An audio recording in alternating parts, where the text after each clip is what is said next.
All right, so now it's recording. All right, fantastic. All right, so Tiffany Sparks, the first of the many defenses for fall 2020. Her topic is global governance of greenhouse gases. Is neorealism or economic neoliberalism a more robust explanation for why the international environmental regime favors carbon trading over carbon taxing? Her jury members here are Professor Bertrand Lagentaille, Professor Steve McGiffin, who is her advisor, and myself, Ruchi Anand. I will be chairing this meeting. Tiffany, you have 20 minutes to start your presentation, to do your presentation. I'll wait for your PowerPoint to be up before I start timing. All right.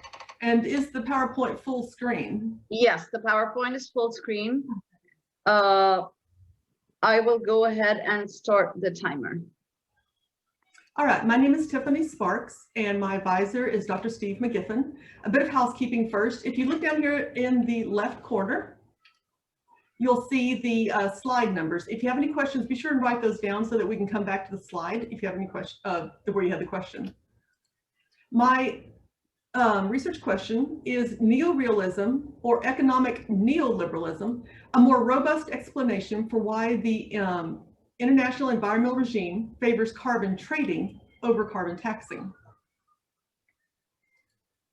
The parable of the frog. So the parable of the frog is if you drop a frog into a pot of boiling water, the frog will jump out, saving its life. But if you put it into a pot of slowly heating water, it'll allow itself to be boiled to death.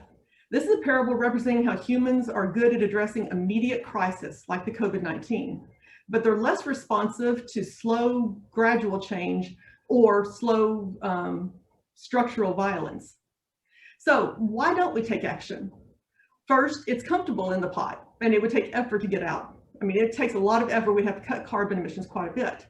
And besides, this is human nature. Nothing bad has happened to me so far. So there's another parable I want to bring out, and this is a modern parable, and it's been compared to climate change. So the zombie apocalypse is a modern narrative about the world ending due to human activity that overwhelms the ability of civilization to control it. The problem is we all think that we're going to be Daryl and things will get tough, but we're going to survive. But the reality is that we're probably going to be one of the tens of millions that are dead or devastated by global climate change.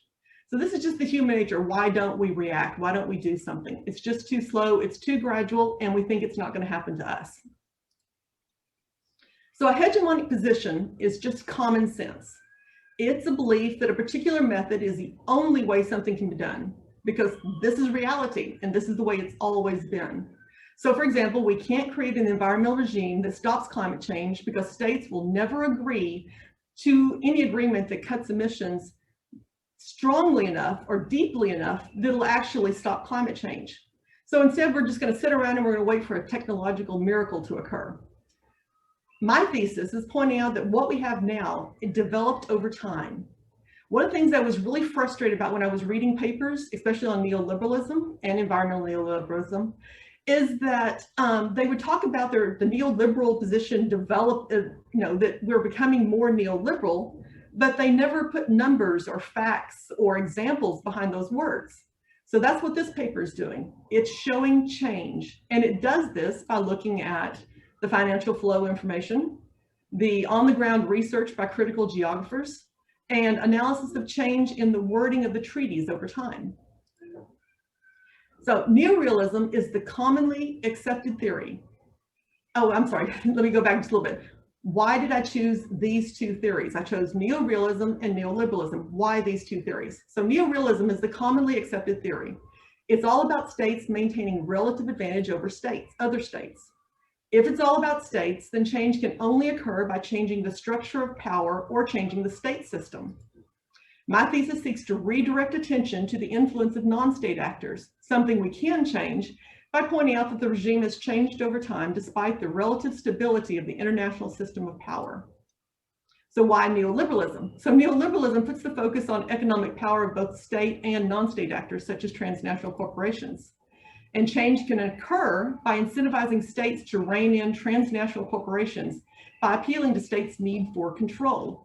And this idea came from Dr. Susan Strange, who is just one of my idols. So definitions. Greenhouse gas is gas that accumulates in the atmosphere, leading to climate change. Carbon emissions are greenhouse gas emissions due to human activity.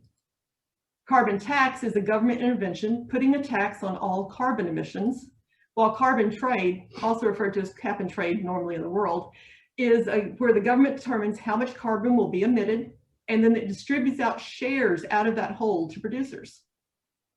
The international environmental regime, which I will refer to as regime because I just can't get that mouthful of words out every time, are the organizations and the institutions. So institutions are treaties, trade agreements, and all of this international environmental regime constrains or influences state decisions on a particular issue. International norms are ideas about what should be done that is generally accepted by a majority of states. And this is important. Even if they choose to not follow that norm, they still accept that that's what they should be doing. So they'll make excuses about why they're not following it. Transnational corporations, also known as multinational corporations, are corporations that have subsidiary companies or internal departments in more than one state. And lastly, market failure. When the price of a good or service does not reflect the cost of production factors that were used to create the good. So land, labor, capital, and entrepreneurship, the cost of all of those have to be reflected in the price. And if they're not, then you have a market failure. So this section is a 3-minute summary detailing the flow of the argument that answers the research question. And this isn't a mystery novel. So at the end of this 3-minute summary, I'm going to tell you the answer, which is going to make it a little awkward when I then start going into more detail. But just keep this in mind, this is just a summary to help you understand where we're going with this. So this is the central premise of the thesis. You have to accept this or nothing else makes sense. In the absence of a change in the international structure of power, neorealism predicts that no change over time in states' positions on issues. States will always refuse to sign inflexible carbon tax agreements. It's a theory of continuity. Neoliberalism, on the other hand, is a theory predicting change as the balance of power between non-state actors ebbs and flows. This leads to the central hypotheses in the study. H3, there has not been change in the regime. H4, there has been change in the regime. So putting this into a logic format, which I'm really disappointed that Dr. Yates isn't here because he would really appreciate this. X equals change in the environmental regime. If X, then not neorealism. If not X, then neorealism. So I have two sets of questions. I have protocol questions, which are going to be used to detect the change in the regime from liberal to neoliberal. And those protocol questions are going to be used to answer the hypothesis, which is actually testing the research question, and the research question is between neoliberalism and neorealism. So the change in regimes is observable as changes in international norms. This thesis uses 16 operationalized variables that represent international norms in 3 time periods to create 39 protocol questions. Let me take a breath. These protocol questions are used to prove that there has been a change in the international environmental regime over time from a liberal regime to a neoliberal regime. And this change, indicated by the 39 protocol questions, is utilized to answer 3 of the 5 hypothesis questions. And lastly, the 2 important results of the case study are H4, there was a change in the environmental regime, and H5, that change was towards neoliberalism. So, neorealism cannot account for change in regime type. There was a change in regime type. Therefore, economic neoliberalism is the more robust explanation for why the international environmental regime favors carbon trading over carbon taxing. This is my methodology. It's a single holistic longitudinal case study between 2 theories, economic neoliberalism and neorealism. The unit of analysis is the international environmental regime. It's a temporal analysis from 1975 to 2019, broken into 3 time periods, which will be compared.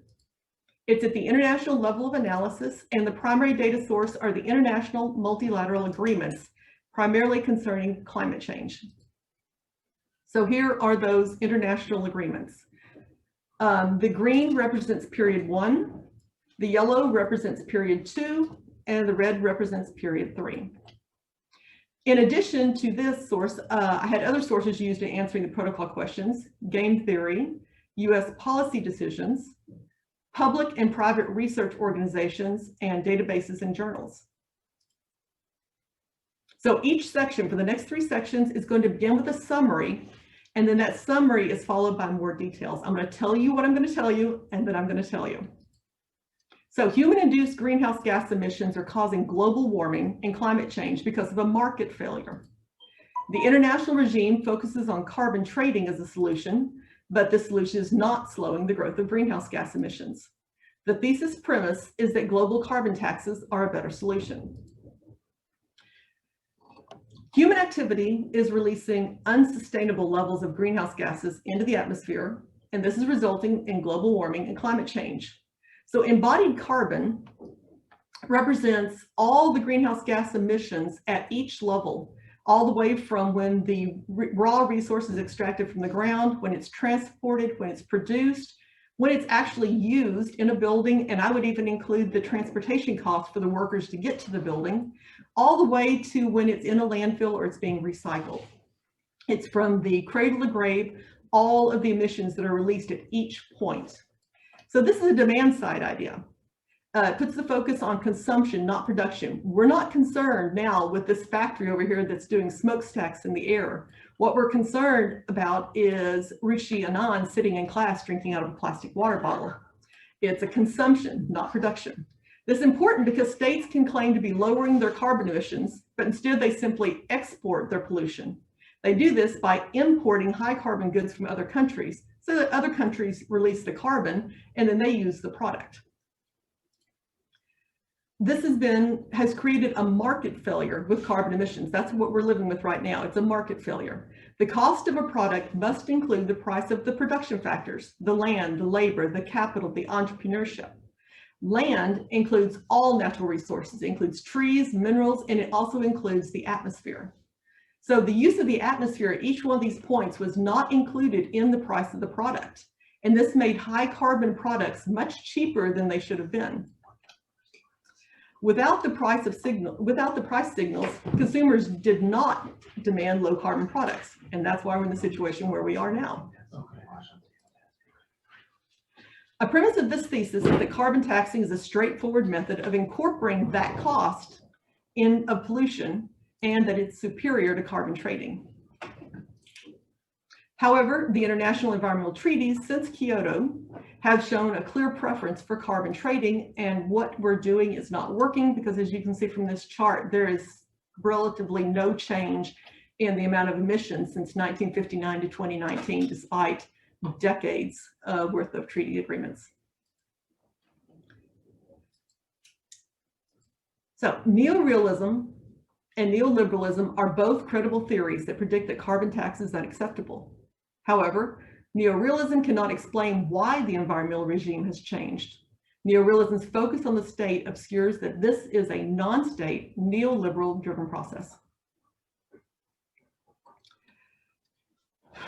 Okay, I have 2 theories, neorealism and neoliberalism. Neorealism is a paradigm inside the international relations field. Neoliberalism is a paradigm inside the international political economy field of research. Our school right now is an international relations school. My previous degree was at an international political economy school. Neorealism focuses on states. It's considered a very parsimonious answer, and it should usually be the answer if you're looking for something, because it only deals with states acting in anarchy, and it concerns unipolar, bipolar, and multipolar systems. Neoliberalism, on the hand, is a very complex paradigm.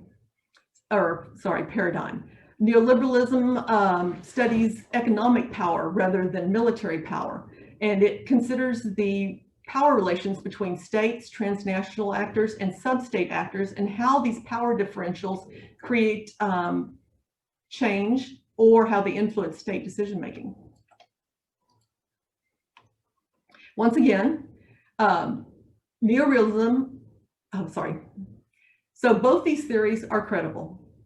Neorealism states that states will not sign an agreement with an inflexible carbon tax rate that might give an advantage to other states.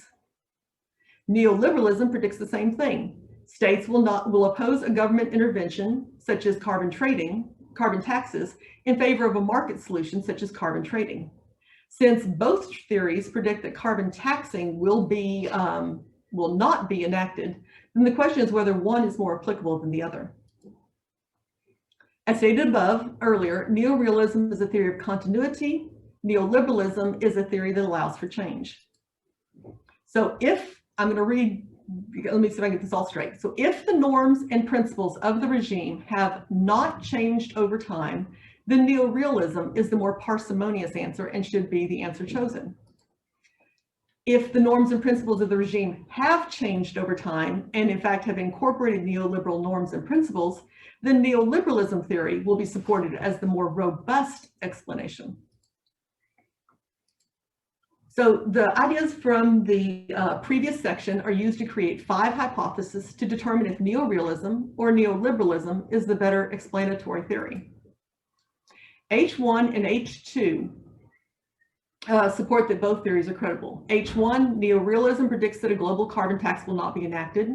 H2, neoliberalism predicts that a global carbon tax will not be enacted. They both support, so they're both credible. H3 and H4 will support one theory over another theory. So H3, the global environmental norms have not changed over time, or H4, the global environmental norms have changed over time. And then H5 is simply to reinforce that neoliberalism is the theory that should be used rather than some other theory that explains the change. And remember that the hypothesis table is used to answer the research question. So if H1 and H3 are true, in fact, if H1 and H3 are true, then neorealism is supported. If H2 and H4 are true, then neoliberalism is supported. The protocol questions, on the other hand, are simply used to detect change. They're not answering the research question. The following discussion is about the transition of the regime from a liberal to a neoliberal environmental regime. It's not about the regime moving away or towards neorealism. Neorealism is about continuity, not change. So if there is a change in the regime, then that change invalidates neorealism as the better explanation.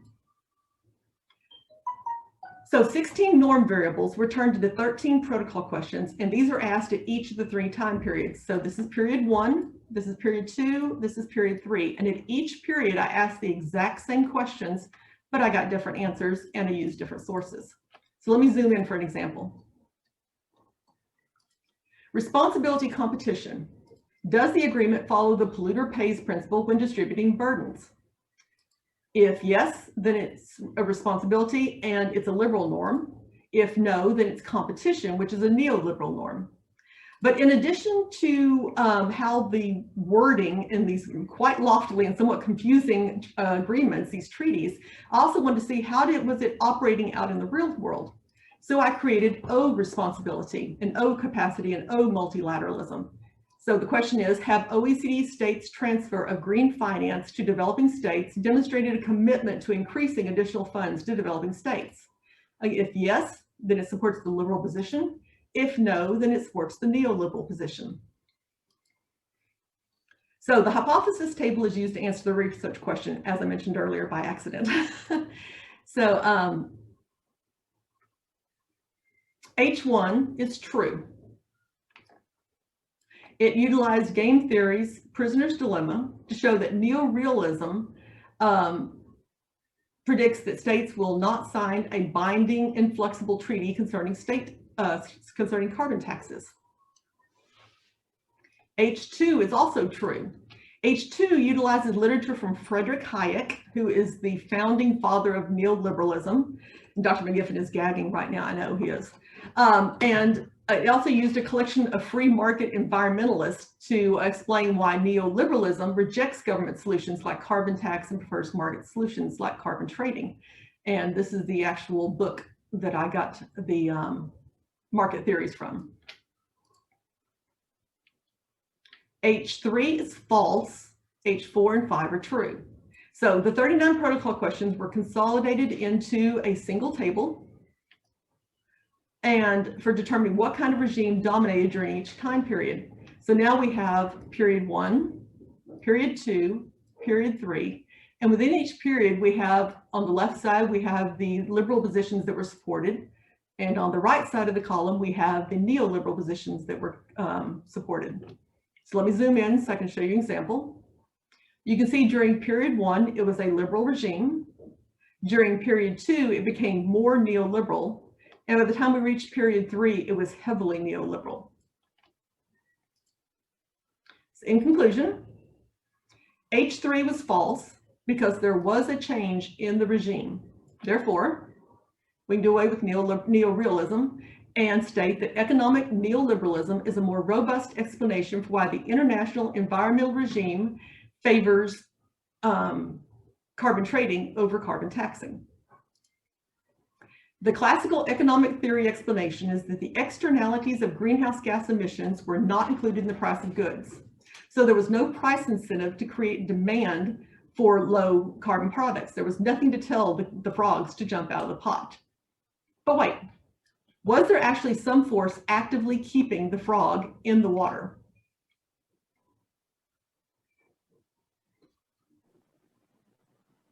However, this is just a teaser, and that's a story for another time. And I want to conclude my presentation by asking, is there anything that I can explain in more detail?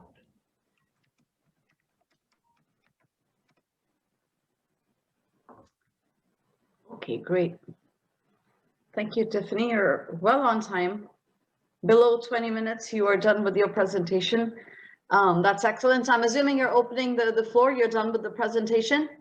Yes, this is the end of the presentation, but I am more than willing to answer in more detail any questions that people have. Okay, that's exactly where we're getting to now. So now I will open the floor to questions and comments from your jury members. We'll start with Professor Largentaille.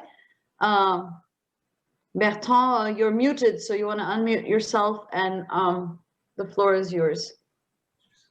I believe I'm unmuted. You're okay now. We hear you.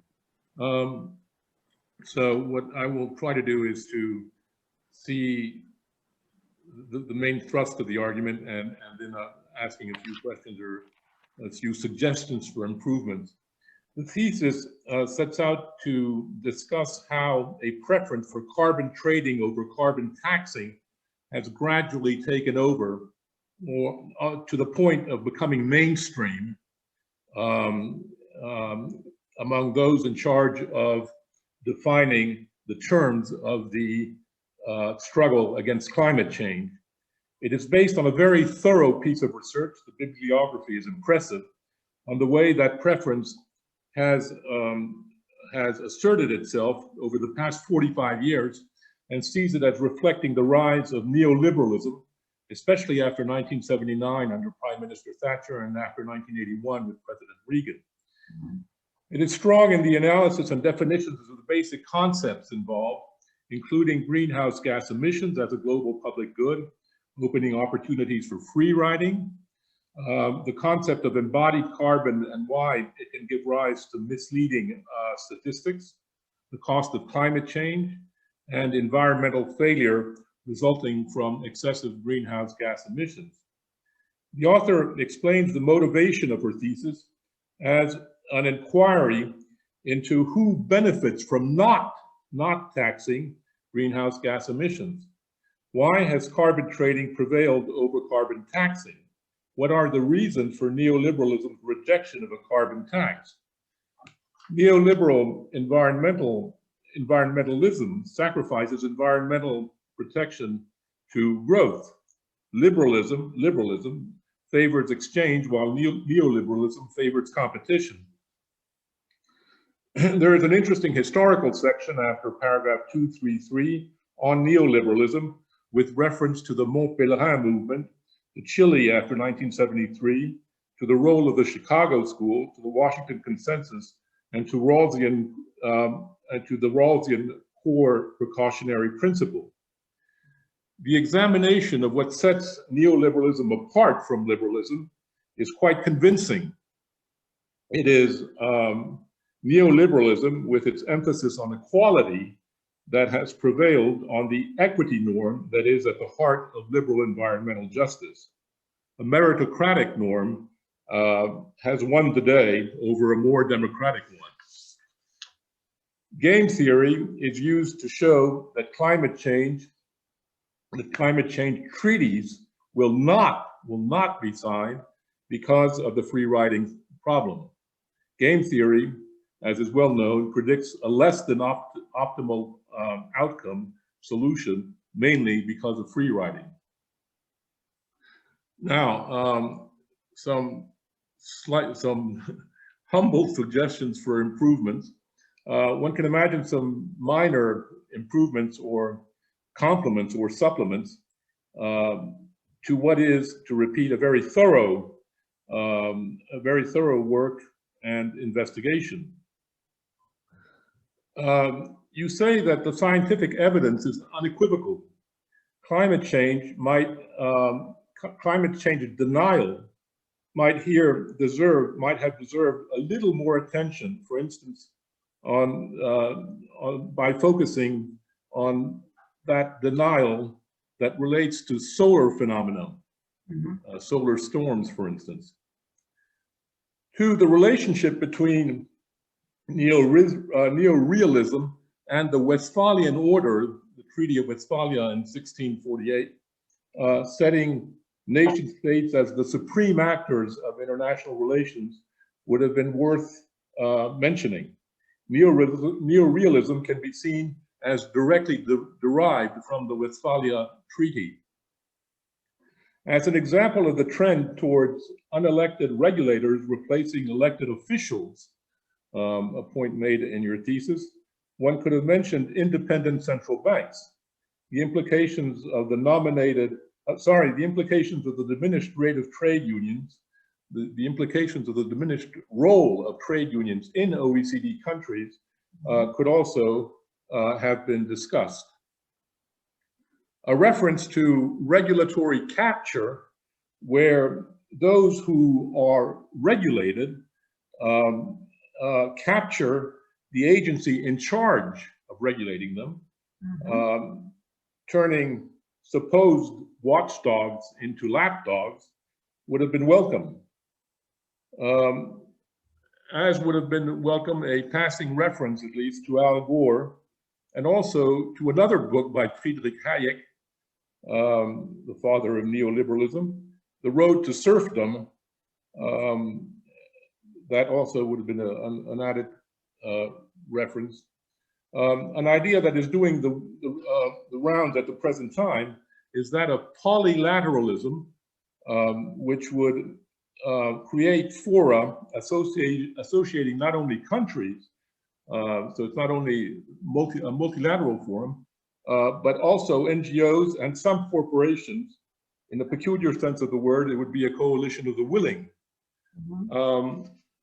This idea has been advocated, among others, by Pascal Lamy, a former Director General of the WTO, who remains very critical of the way the organization he once directed works in practice. The author closes on a positive and constructive note, which would permit a more rigorous management of climate change. The idea is that of a club of like-minded countries, and it would be based on Article 20 of the WTO, which provides a waiver to some of the basic tenets of that organization. This would enable member countries to deal effectively with the free riding problem. That's it, Rushi, thank you. I feel like Tiffany, would you like to respond or comment? Definitely, if I decide to turn this into a book, I need to include all of those details. I ended up having to cut them out to reach the word count. I have to just throw that in since that's been one of the bane of my existence. And I don't disagree with anything that you say. I feel like I did not go into enough detail explaining exactly what neorealism supports. I kind of gave it a glancing blow, just made you assume, just made you presume that I was telling you the truth without really backing up a lot of it. All right, great, thank you. I guess I will take the floor now from where Professor Lachenthal left off. First things first, I want to congratulate you on an excellent presentation, very well timed. I don't know how you fit your 140 pages with all the IR paradigm solutions, issues, and figures. So well done on the presentation. Very poised delivery, and you obviously give a sense of knowing your subject very, very well. So congratulations on that, because I know this is a culmination of a lot of hard work that you've presented today. So well done on that. I was actually working closely with you during your thesis process. So I know you'll work closely enough to probably not have issues that I'm going to suddenly just raise here. More comments and possibly give you some room for questions. I guess the first thing I'll say is it was very bold of you to pick neorealism and neoliberalism as your choice, because as we know in IR theories, the neo debate is obviously much solicited. There are a lot of similarities and a lot of differences, and I think you point those out really well. Then when you apply these to the idea of carbon trading versus carbon taxing, I was wondering if you want to say a word about whether carbon trading somehow lessens the need to invoke the body of justice, equity, capability. You have a whole section on justice, procedural and distributive justice. And I'm wondering if perhaps carbon trading allows this, club that you're proposing to not really have to get too much into justice issues. As we know, India and China, where do you put them? If you were to install a carbon tax, how would that break out? So is it sort of, you think, perhaps a way to make that regime that has allowed for change to stay solid? Is justice one of the components of why one goes a route of carbon trading rather than carbon taxing? Do you think that that might be one of the reasons why the regime is actually functioning and perhaps moving in the direction of change towards one day down the road a club? I'm not sure if I'm being clear, but is justice one of the components? Okay, actually the system that we're under right now, which is carbon trading, that's what they want to do, is carbon trading, has absolutely nothing to do with justice. As far as I'm concerned, when you look at it, it is 100% because the corporations, after they tried to say, hey, carbon, we're not really having climate change, they finally could no longer support that premise. And so you had the corporations all went in together and they started joining up with the think tanks and with the organizations that originally were opposing them and said, you know what, we agree with you. There is climate change. And you know what the solution should be? The solution should be carbon trading.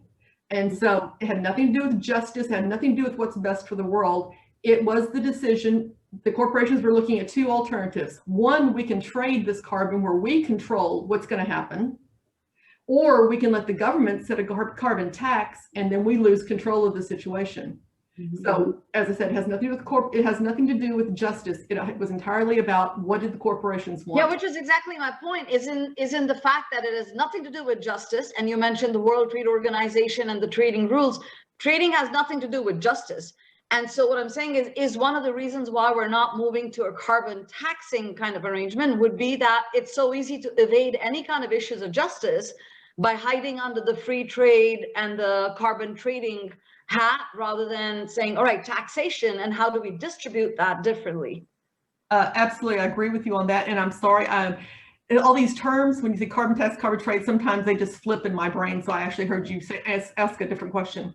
So yes, absolutely. I think that if we were going towards a carbon tax and then we had this money available that we could then redistribute back out, that would solve our justice issue. But I think that really we want to stay away from the whole idea of justice, because anytime you start talking about justice, then you start talking about redistribution of funds. Absolutely, and that's where the neo debate will actually collapse into one big trading regime rather than neoliberal and neo-realist. So I just wanted to point that out because I know you handle the entire chunk with World Trade Organization and trading rules. You also handle another section where you deal with issues of justice and equity.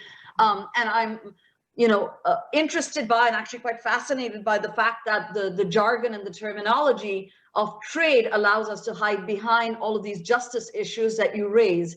And this is, like you said, for another book or another chapter, but at that point you could get into sort of how perhaps that might be one of the big reasons why. And even if a climate club was to be set up, it probably would be short on the justice aspects of it. So that was my first sort of question, comment, and perhaps suggestion for that book you're going to write in 2025. Another really quick question here would be about the two theorists you picked, Siplet and Roberts, climate change and their transition to neoliberalism governance. How is your work different? Because I know you borrow a lot of your variables from their work.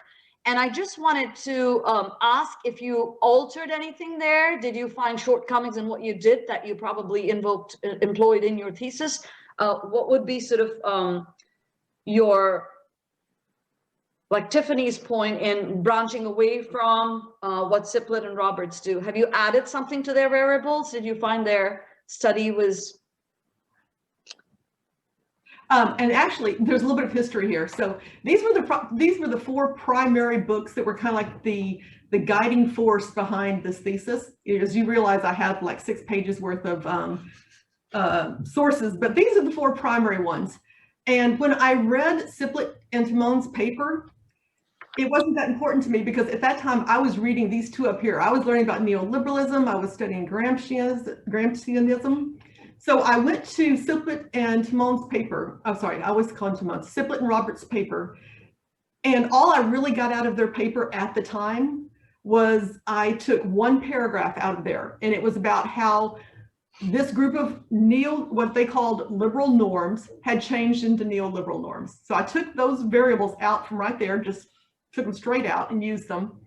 And the other thing that I got from their paper was their reading list. So as I went through each, it's a very detailed, it's a very good paper, by the way. If you ever want to read something, get an overview, a much better paper than mine that explains the situation. So what I did is I went through their paper and I wrote down their sources. And that was my reading list when I decided I wanted to find out about environmentalism and neoliberal environmental norms. And then I went back and then I put their paper aside and I went back and read their sources, all of them that I could find, some of their authors if I couldn't get a hold of the books. So then whenever last night I decided, oh, I should go back and review their paper. And I started reading their paper and like, oh my God, their paper sounds just like mine. And it's because we use the same sources, but we came at it from a different angle. Mm-hmm. Let me. Okay, great. In the interest of time, I'll stop here, Tiffany. Again, congratulations for a very well done thesis. I'd like to get closer to it. We can have follow-up discussions. At this point, I'll open up to your advisor, Professor McGiffin, who can add to these comments and questions or perhaps respond to some of the issues that Professor Lagentay and myself raised. You're muted, Steve. All right. Yeah, first of all, I was pleased to hear Dr. Anon cite 2025 for your book, Tiffany, because you should have about finished your doctorate by then, I think.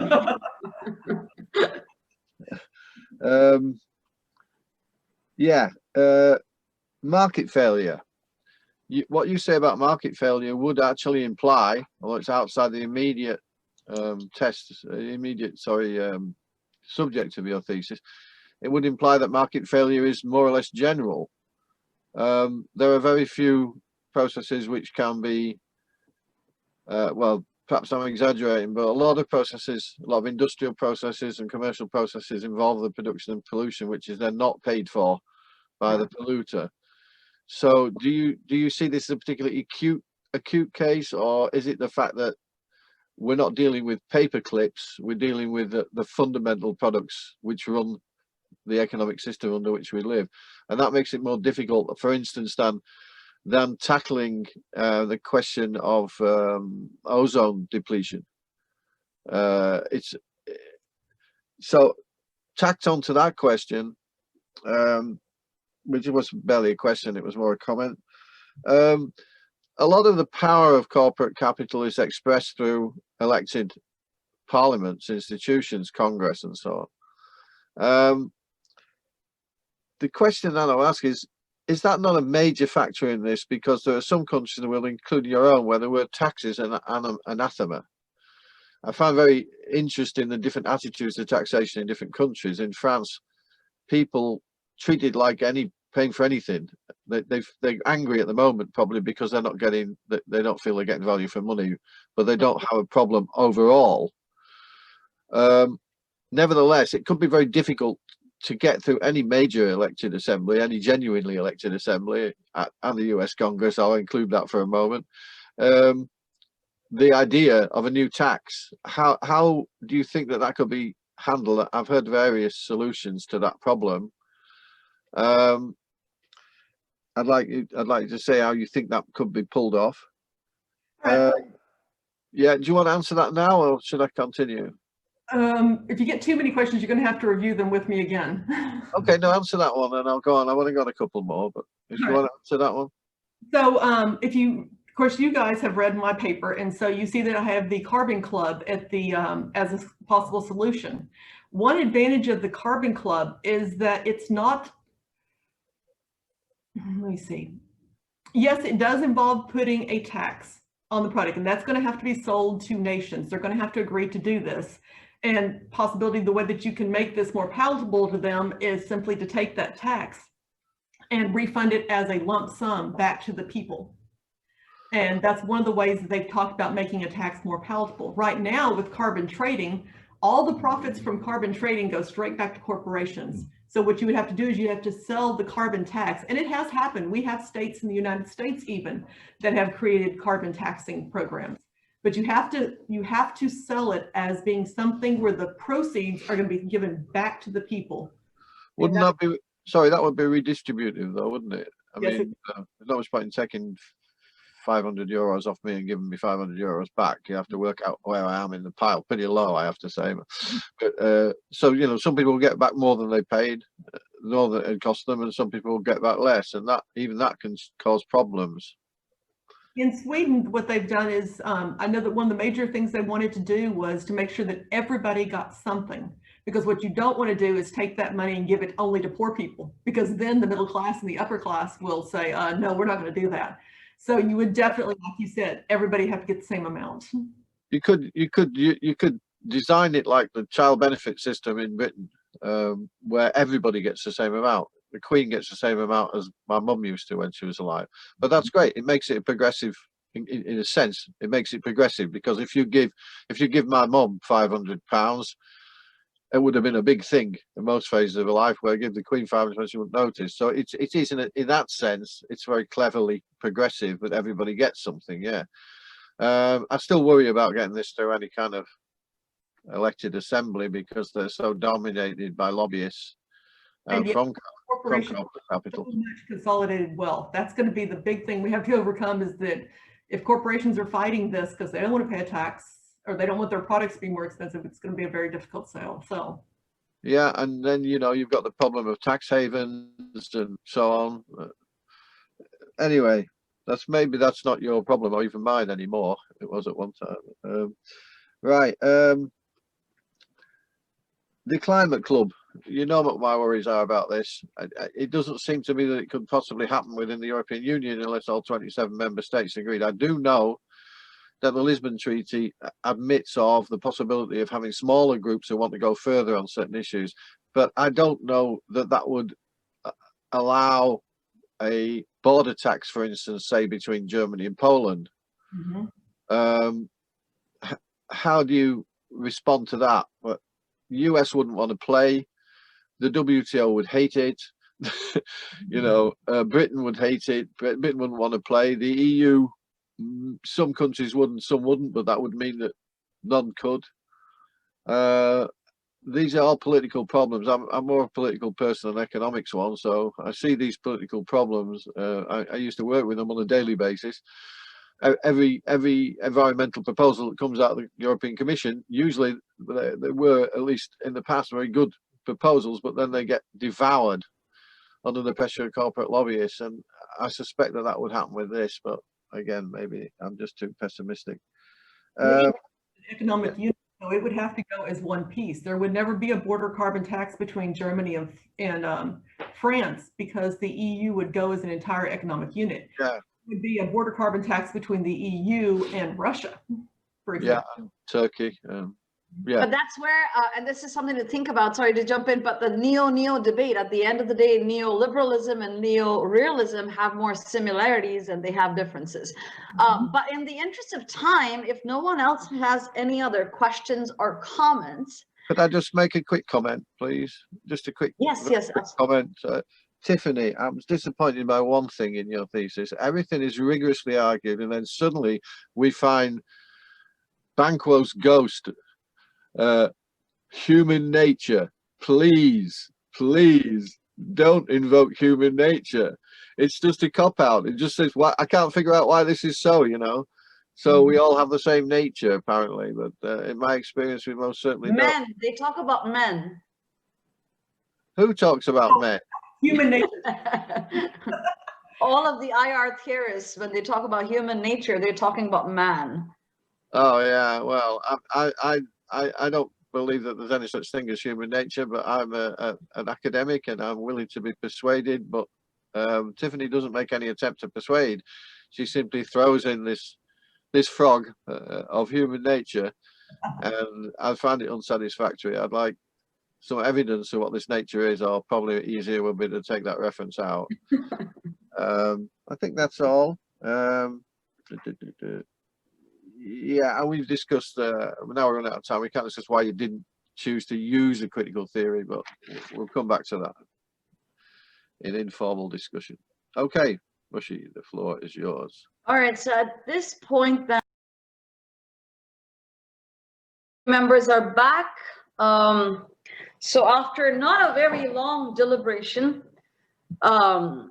your jury unanimously approved your work, Tiffany, so very well done. We didn't have too much discussion or conflicts over the fact that the work was brilliant, very thorough.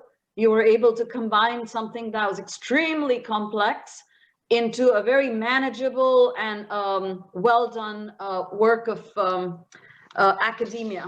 So congratulations on that. So I'd say we didn't even really have big or any revisions. Professor Lagenthal did have, he said he caught a couple more little edits and typos that he will point out to you. The one suggestion we have, it's not a revision and it's not a conditional anything, but one suggestion we had was that because your question was so safe, which one is a better theory? You didn't really have to dive into, hey, Tiffany, what do you think? So what we were thinking is perhaps in your conclusion, after the work that you did, I think you're competent enough to really be a little bit more bold and perhaps have a conclusion that would dig again into the neo debate and perhaps say that in fact, both of them are pretty sinister in their conclusions. You could perhaps also point out issues of justice and feasibility, whether is it really about trading and taxing, or is it something more systemic that's common in those two? So basically what I'm saying is to be a little bit more bold in your conclusion and perhaps lay out your own values as a scholar and where you stand. So I will stop there with a big congratulations as the chair of your jury. It's been a pleasure to be working with you and also finally being a member of your jury. So I will let Professor Lagenthal and Professor McGiffin congratulate you as well. And then don't leave yet. We'll take a group picture to at least put something on file for your thesis defense. Nothing much to add, Tiffany. I mean, congratulations, of course, but I'm not surprised as I was lucky enough to have you as a student just a few months ago. And yes, well, I agree, of course, with what Rushi has just said. Just adding perhaps that perhaps it would just involve digging a little more into your example of the club of like-minded countries getting together. I think that you gave us a sense of what your preference, what your inclination was. And perhaps it would be just digging a little deeper into that. But that's just a personal, sorry, this is not the jury speaking, it's just personally adding something to what Rushi just said. Thanks again, Tiffany. Thank you. And the wonderful advisor, Professor McGiffin. Oh, okay. Yeah, I'd like you to take out that reference to human nature, that's all, really. I find it difficult to concentrate here because strange hands keep appearing on Rushi's screen. That's like a polite clap. See, once you figure out how to play with all of this. Sorry, okay, I'll stop that. You see human nature. Yeah, in your conclusion, which Rushi suggested, I agree that it would be good to have a conclusion which has your thoughts in it, because you're comparing two theories, and in a sense you don't agree with either of these theories, you just find one a better explanation than the other. So maybe you could express yourself more at the end. You mentioned some critical theories earlier and other theories earlier in your thesis, in dismissing them, not because you don't agree or do agree, but because you're comparing these two, from where I'm sitting, very similar theories. They just seem completely self-serving. They're not really theories at all to me. They're just kind of self-serving sets of ideas, ideologies, in fact, to use Marx's definition of ideology. Ideas in service of an interest, and that's what they are. So in a sense, going too far and analyzing them is being misled, I would say. But you do that perfectly. You do it by studying their qualities as explanatory theories. You avoid that, and I think that's a good thing, really, because I think it's very well a waste of time. So when you come to write your conclusion, let's see the very Tiffany Sparks bursting out from behind these self-serving ideological theories. Yeah, basically one theory says that corporations rule the world, the other one says states rule the world, and neither one of them talks about the people. So yeah, I could go back into well, that's an interesting point, because I don't see the difference between corporations and states ruling the world. I mean, the corporations and the states are made up of individuals who are all basically eating dinner together and sleeping with each other's spouses and so on. So they're you know, brothers and sisters of each other as well. So they're a class, and they dominate. When anybody else's class gets a look in, as in Bolivia, as in England, actually, then they deal with that quickly, you know. And so that particular difference is not really a difference from a Gramscian point of view. Anyway, don't set me off. Don't get me started. No, you know, it's funny that you're saying that, Steve, because in your paradigms and your actors, like in your actors chart in your thesis, you do have, you know, state level, international level MNCs, and then you have citizens.